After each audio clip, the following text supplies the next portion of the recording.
Martha Higdon with Quilting by Martha. I am quilting this quilt design called Whisper by Poppie Cotton. It is pieced by Donna, one of my customers, so I am custom quilting it for her. So now the video we've already done is the 25 patch, and we did a video on how to quilt the birds. Now we're going to go to the applique flowers and the flowers in the outer border, or the border from the center. So what I did is I went ahead and did in the ditch again, because I think all applique needs in the ditch.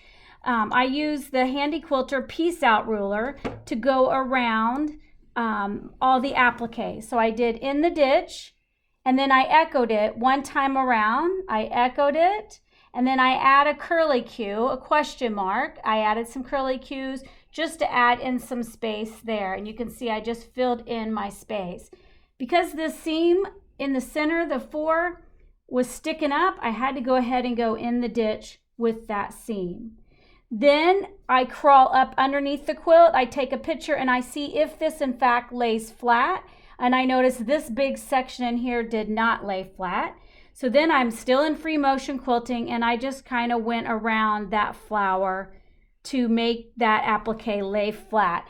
So when you're working with applique, to do in the ditch, it helps it to lay flat, and then if there's big pieces like this, go inside it again, helps it lay flat.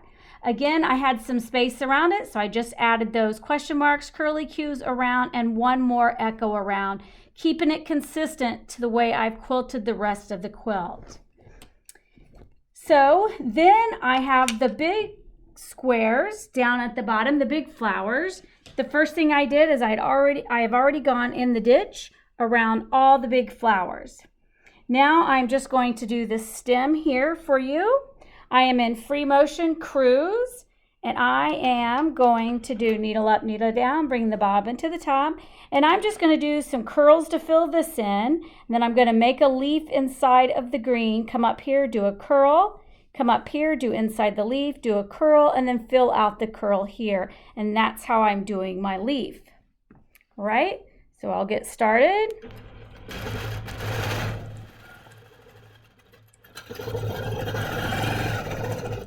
Of course, it's a little bit harder for me to do left-handed, so I'm going to have the camera switch over to this side. And that way I can go up and go in to make my leaf.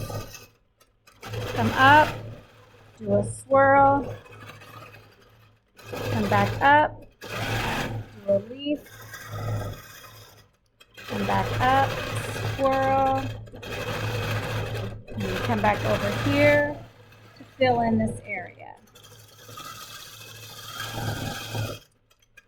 Okay, when I'm done, I did my locking stitch up and down, pull my thread, move my machine away, and pull up my bobbin thread to the top, and then trim my threads. Unfortunately, this quilt, I do have a lot of start and stops, because I did in the ditch, and then I did other quilting, and then I went back and did some more quilting. So there are going to be more start and stops. Try to think about your path beforehand. And then now we're going to do this little block off to the corner. There's 4 of them at either 4 corners. I've already done in the ditch, and I went around this ditch. I looked underneath the quilt, it lays flat, so I don't have to have any extra quilting on this one.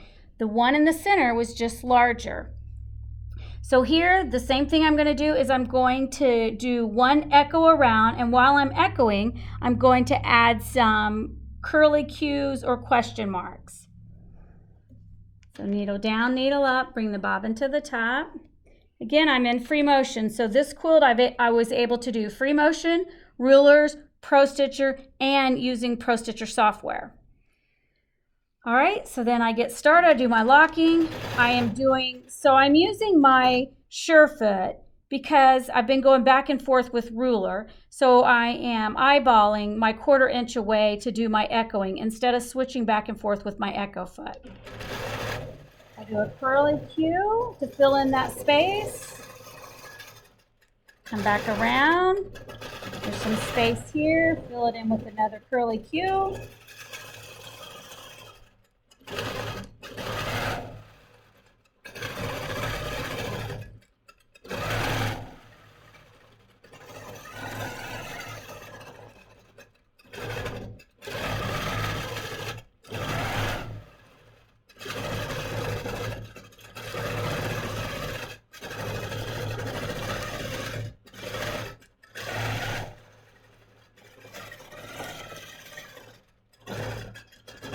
And then finish off where I first started, do a few locking stitches, and then pull my thread and bobbin to the top.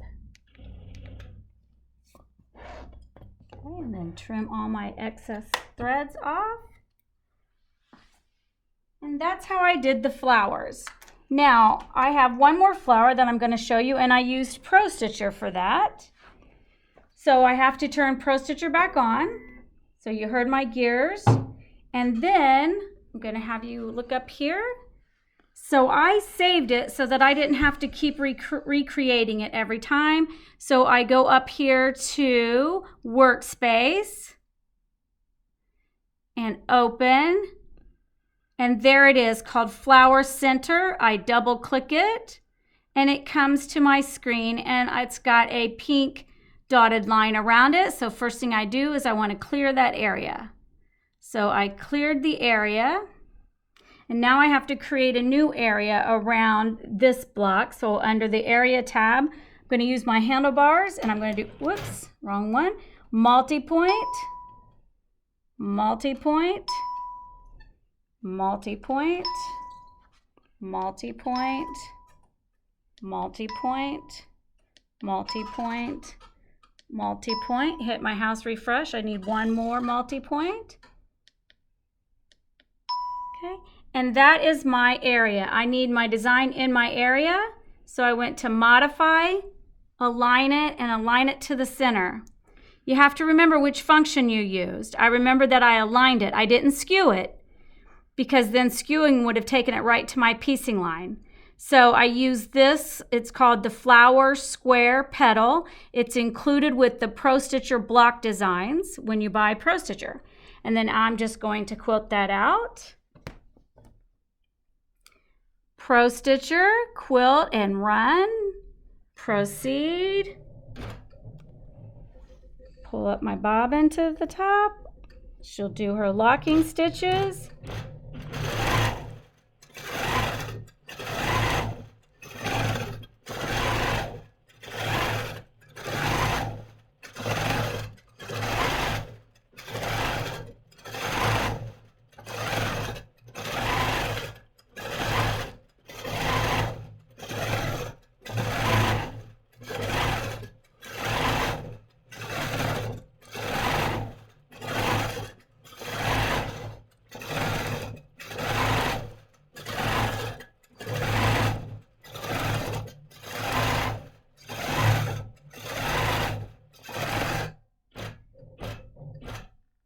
When she's finished quilting, I pull my thread down, I move my machine away, and I bring my bobbin to the top. And then I can trim all of those threads. Okay, and that is how I did the flowers, the center, and the flowers in the center around it. Now, the quilt also has these 3 borders. So here is one of the borders. And here is the second border. And then you have your third border, which has the vine on it. So what I did is I went ahead and created the area to make the digitized design. So File, Clear All, Workspace. There's the 4-inch, so I'm not for sure if I even included it all, but that was my block design. It's called Repeat Flower Square, and I put that in the center border, this one here. And then for the large one, I repeated it just as same. It's just it's going to be a little bit larger in the outside. I know it's a little hard to see because you got white thread onto white fabric, but when we look at the back of the quilt, you're definitely going to see all the quilting. You see how that in the ditch is extra quilting, but it makes the quilt lie flat. Then the third border here on the outside was the vine.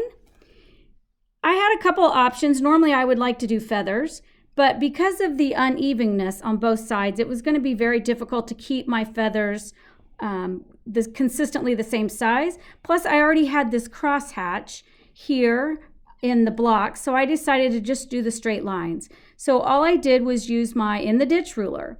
So I started on the vine, and then I would go out and in, down the vine, out and in, down the vine, out and in. By doing that, I'm doing two things at once. I'm outlining my vine, and then I'm putting my quilting in, and by it being a double layer, it makes it a little more dense. So that's how I created the vine, and that takes me all the way through the quilt of how I finished it. I'm going to switch sides. So this quilt again is called Whisper by Poppie Cotton. It was pieced by Donna, excellent piecer. So when you have an excellent piecer, it's just important to do that in the ditch quilting. I know it's like quilting the quilt twice because you have to go through, do in the ditch, and then go back and do the quilting, but it's well worth it in the long run. So this was fun to do, the 25 patch block. If you want to see how I quilted that, watch the other YouTube video. The bird, I showed you different functions using Pro Stitcher. You can watch the other YouTube video on that. I hope that you finish this quilt. I would love to hear how you quilt your Whisper quilt by Poppie Cotton. Please like, subscribe, leave me a comment. My Facebook page and Instagram is Quilting by Martha. I hope you've enjoyed this tutorial, because sometimes when we have a quilt and we have it pieced, the directions will say quilt as desired, which is fine. I know sometimes that's good for me, because then I can just do what I want to do. But sometimes you want to know, okay, what's the best way to quilt it? How should I quilt it? These are just some of the ideals that I did with this quilt, and I hope that it helps you. So happy quilting!